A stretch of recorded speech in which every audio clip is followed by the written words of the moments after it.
Bonsoir à toutes et à tous. Je suis très heureuse de vous retrouver pour cette 7e vidéo ensemble. Je suis votre professeure Soumeya Dlimi, professeure à la faculté des sciences juridiques, économiques et sociales de Casablanca. Nous tentons de découvrir ensemble le module Management S2, filière économie et gestion. Mais si vous êtes d'une autre spécialité, vous êtes les bienvenus. Qu'est-ce que nous allons essayer de faire ensemble dans cette vidéo? Nous passons directement dans cette capsule à la 3e partie du chapitre 1. Nous allons essayer d'étudier ensemble les courants contemporains du management. Nous découvrirons ensemble plusieurs écoles. Principalement l'école néoclassique ou empirique, l'école systémique, l'école de la contingence et l'école japonaise. Commençons par la première, l'école néoclassique, avec Alfred Pritchard Sloan, la théorie du changement organisationnel planifié, Peter Drucker et le management par objectif. Nous passerons à l'école systémique avec Ludwig von Bertalanffy, Forrester et Mintzberg. L'école de la contingence, nous tenterons de découvrir ensemble l'apport de Lawrence et Lorsch, Burns et Stalker. L'école japonaise, nous concentrerons notre attention ensemble au cycle PCDA et l'apport d'Ishikawa. Donc maintenant, vous avez une idée sur l'ensemble des auteurs qui nous intéressent. Commençons alors par l'école classique. Quelle est la particularité déjà de cette école? Elle a développé une optique à la fois empirique, donc des actions opérationnelles, des actions pratiques, mais aussi à caractère normatif, apportant des principes simples à même d'être développés, appliqués dans toutes les organisations. Les auteurs que nous étudierons sont tous des praticiens, d'où l'intérêt de découvrir leur expérience vécue et leur apport théorique. Notez s'il vous plaît avec moi. Alfred Pritchard Sloan, 1875-1966. Qui est-il? Sloan est un industriel américain qui avait pris la direction de l'entreprise General Motors. Il a réussi à la restructurer, soulignez bien le verbe, jusqu'à ce qu'elle arrive au rang des 3 plus grandes entreprises du monde. Et là, on voit vraiment la qualité de l'expérience. D'où sa théorie du changement organisationnel planifié. Son conseil pour les managers est le suivant: rapprocher le système de décision de l'action. Je voudrais bien que vous puissiez souligner décision et action.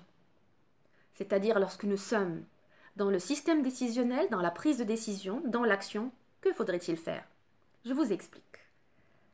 Par rapport à lui, puisqu'il a essayé de nous sensibiliser par rapport au rapprochement du système de décision avec l'action, on ne peut pas, selon lui donner la marge de prise de décision aux personnes qui n'ont aucune relation avec le terrain.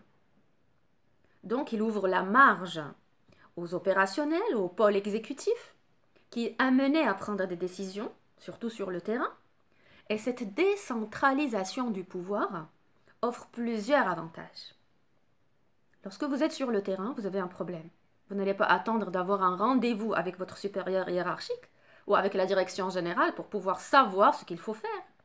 Donc, vous serez amené à prendre des décisions par rapport aux soucis urgents que vous avez devant vous.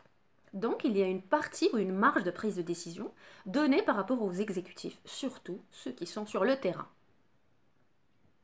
Qu'est-ce que ça nous offre comme avantage? La flexibilité, l'autonomie de décision ou l'autonomie de la marge de la prise de décision, aussi de la créativité, puisque ça pousse les salariés à réfléchir, à essayer de résoudre les problèmes eux-mêmes devant la situation qui se présente devant eux. Passons à présent au deuxième pôle avec Peter Drucker, 1909-2005. Le management par objectif. Pour lui, le manager doit donner à chaque acteur de l'entreprise des objectifs. Bien sûr, il faut montrer aux salariés la carte de route, où on va, qu'est-ce qu'on vise, quelle est la finalité.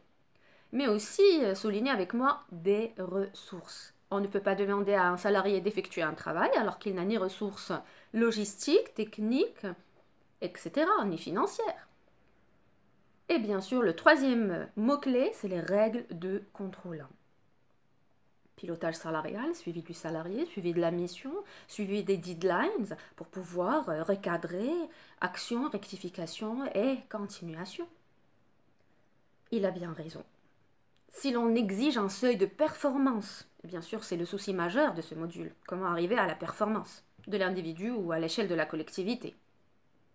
Donc, si l'on désire arriver à ce seuil de performance que nous recherchons ensemble, il est primordial de montrer le chemin aux salariés, mais en même temps la feuille de route, comme j'ai précisé, le tableau de bord, leur fournir ce dont ils ont besoin comme ressources et veiller au contrôle, au pilotage salarial.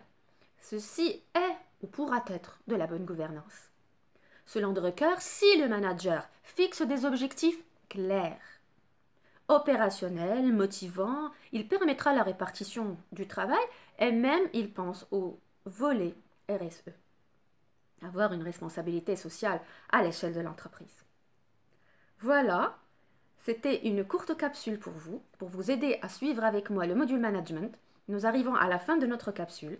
Je vous donne rendez-vous dans une future vidéo pour étudier ensemble l'école systémique. Portez-vous bien et à très bientôt.